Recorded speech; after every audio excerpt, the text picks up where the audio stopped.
Good morning, it's Nick back in the garden again, and welcome back to the channel. I'm going to share some more thoughts about the freeze event that we just had. The freeze damage is showing up better now after another day. You can see the Cuban oregano here got hit pretty hard. Still alive down there, but there's a lot of freeze damage, so it's definitely not a very cold tolerant plant. Yeah, and the papaya, it's okay. It's going to be all right. Papayas are fairly short-lived anyway, but we can get 3 to 5 years out of it. That'd be great. If not, no big deal, because I have this avocado right here that's going to take over this area. And I'm very pleased with all 3 of my avocado trees. They got through the freeze no problem at all. I'm not seeing even the slightest little bit of damage on any of them.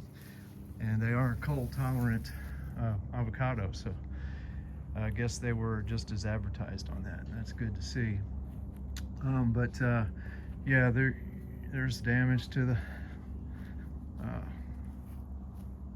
cranberry hibiscus and several of the others. But there's some things I wanted to point out.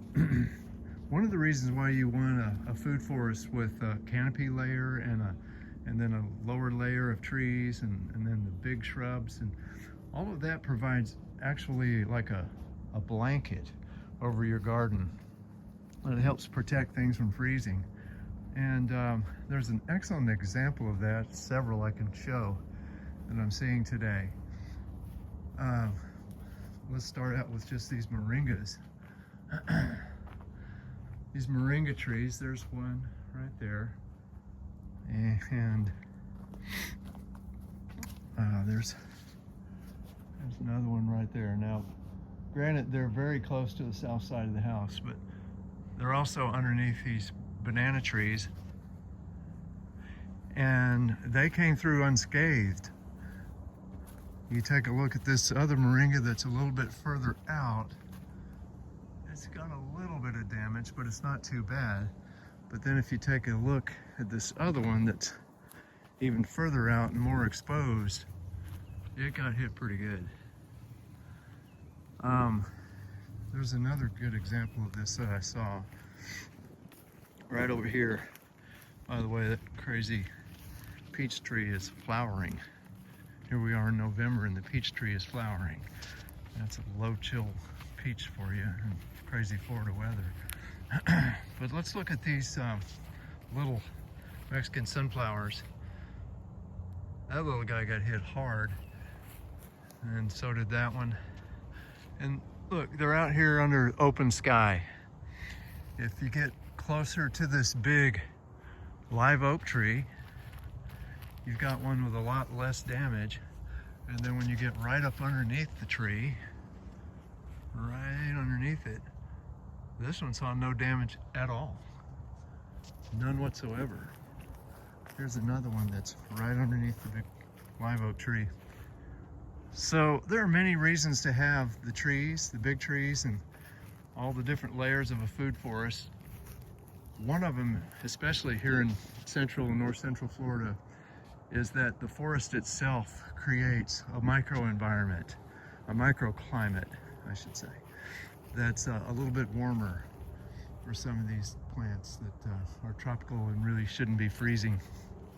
But the other thing I'm seeing here is that the damage on these ice cream beans is pretty extensive.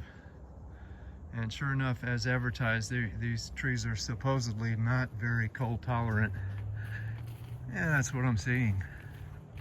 So I would say in zone 9, where we are, we're somewhere around the border of zone 9A and 9B. I would say ice cream bean is not suitable. Maybe if they were right up against the south side of the house, it might be okay, but these get to be pretty big trees. So we'll be taking these out, and that's important for me because to make that decision, because they take up a lot of space here. These 3 trees, there's one right over there, and then you've got this one and this one. So these 3 trees are taking up a lot of space, but if we go ahead and take them out for chop and drop, That'll make room for others. We do have a loquat right here. That's going to be a big tree at some point. And there's another little loquat that'll get big.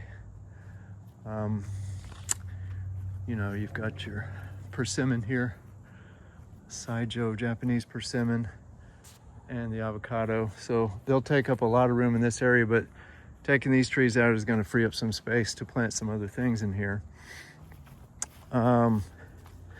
So yeah, that's one species I think I can see I'm not going to need here. That's the ice cream bean. Also, I'm pretty much seeing that there's enough damage on these bananas that it's doubtful to me that they're going to be very productive. But they're also very good chop and drop plants. After the Mexican sunflowers, I would say bananas are the next most important chop and drop plant here in the food forest. They, just like the Mexican sunflowers, they respond well to pruning. In other words, they grow back real fast. They don't mind being pruned. It doesn't hurt them much. Yeah, they'll provide a lot of mulch material. And, you know, we need a lot of mulch material for the food forest, especially here in sandy Florida. We've got to continually add organic matter to our sandy soil. And I think I'm going to be mainly using my bananas for that purpose. In the meantime, though, I'm going to leave these trees standing the rest of this winter. We're only in November, so we're just starting to see some cold events. But here underneath these bananas, again, this illustrates that first concept about how the larger, higher growth protects the low stuff. This is Katuk. And this is my favorite of the tropical leafy greens, Katuk. And it's a couple of things. It is tropical, so you need to keep it from freezing, but it's also, it really does not like a lot of real direct sunlight. It really prefers to grow in the shade. So I'm gonna go ahead and leave these bananas up, even if they get frozen pretty good. I'm gonna leave them standing because they'll protect my Katuk from freezing. And then once the danger of frost has passed in the spring, I'll go ahead and chop these bananas down, use them for chop and drop, probably. We'll see what happens the rest of this winter, but I'm thinking we've already had 2 freezing mornings and it's only November. And we usually have at least around 6 or 7 every year, and this year we might get more since we started so early. So if that happens, then we'll get a lot of freezing weather. I better leave these bananas here to protect the Katuk. But then after the last frost in the spring, I'll chop them down, use them for chop and drop. It'll be sunny on this Katuk at that point, but I can let this cassava grow and have other plants in this area that'll grow up. In fact, even the bananas themselves will grow fast. Once we get into the warm weather of spring and summer, they'll grow very fast and they'll shade again. Provide shade again on the Katuk here. So that's the plan there. And then some of these other tropicals, Okinawa spinach, got hit pretty hard, but if you look deep down, there's a lot of good green stuff in there. It's still going to be fine. Same thing with the longevity spinach. So far, so good on that. This sweet basil got completely whacked. I actually have some more free banana pups that I got. I think I'm just going to put them right here, and from the get-go I'm just going to consider those to be chop and drop plants probably. Also, the cold weather is helping our one little persimmon fruit ripen. That helps a lot. And speaking of persimmons, the good thing about the freeze event that we just had is that we're getting some chill hours now. All that time spent between 45 degrees and 32 degrees, that's considered chill hours. And we have a lot of temperate fruiting plants here that need chill hours to fruit. They are low chill hour varieties, which is a good thing because we don't get a lot of chill hours here. We're in southern Marion County, and typical year we might see about maybe 200 chill hours. That's not a lot, and a lot of plants that require chill hours need more than that. But we do have a lot of low chill hour varieties here. and hopefully they'll see enough to be able to fruit well. And starting with the persimmons, and then also the other trees that need that are the peaches and the plums, the blueberries, the blackberries, the chestnuts, even the red mulberries need a little bit of chill hours. That's the native Florida mulberry. The everbearing mulberries that we have really don't hardly need any chill hours at all, so it's not a big deal for them. Anyway, that's it. It's just an update on the freeze. It looks like it's going to be okay. We'll deal with it. All right, thanks for tuning in, folks, and happy gardening.